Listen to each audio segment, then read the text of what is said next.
So this is a video about quizzes and how I use quizzes. So I went in and I created a free account in Quizizz, and now it lets me log in, and it'll allow me to create quizzes. It'll allow me to look into my library and select quizzes that I've already created, or to search for quizzes and then put those into my library so they'll be there and I can just have them at easy access.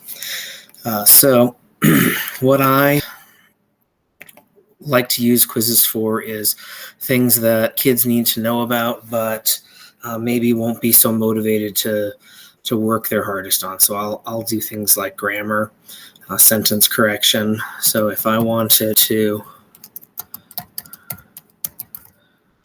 look up sentence correction,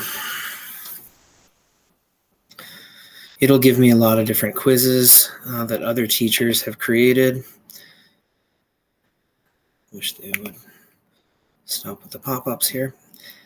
So I can go through, I like quizzes that have more questions.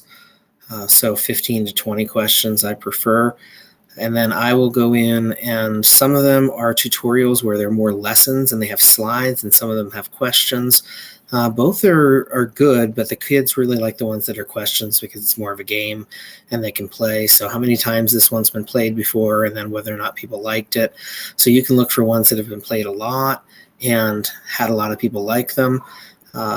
But no matter what, you can just click on these quizzes and it'll let you go through the questions and see what kinds of questions the creator made and whether or not that's the quiz for you.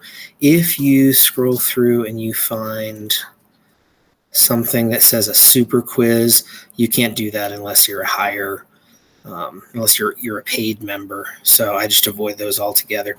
So then I put those into my library. Over here is my library, and this is some quizzes that I've created and also some quizzes that I've brought in. So I did some CMAS practice and argumentative techniques. I think it says I made that one. Yeah, okay, so these are the ones that I made. And then I pulled in some poetry vocabulary, some others that I use from time to time with different kids, different reasons. So what I'll do is when I want to do a quiz with the kids, I'll come in here to my library, I'll select the quiz, and I will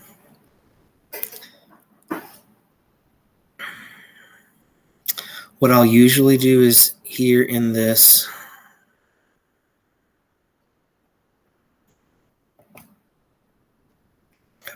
So what I'll usually do is I'll come here and I will start a live quiz. And when you click on this, it'll allow you to do classic or instructor paced. Classic is kind of independently paced. The kids just go at their own pace. I like the instructor paced because then I can stop after each question and do a little bit of instruction in between. And the kids are still in the middle of a game, so they're still pretty motivated and engaged during that time so that I can teach them why they're getting that question wrong. And then sometimes at the end, I'll run the classic and they can speed through and do those questions again. I like to do prizes or teams or things like that so that they can answer those. So I would go ahead and start the quiz, and then once I start the quiz, what'll happen is I'll get a code on my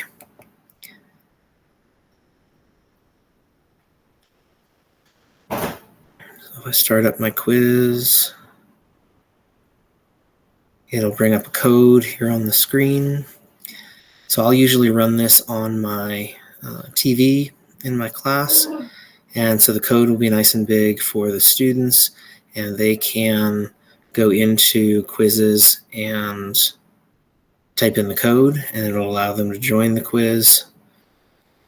My general requirements when kids are joining the quiz is that they only put in their first name and their last initial. I encourage kids not to put their full name into the internet anywhere.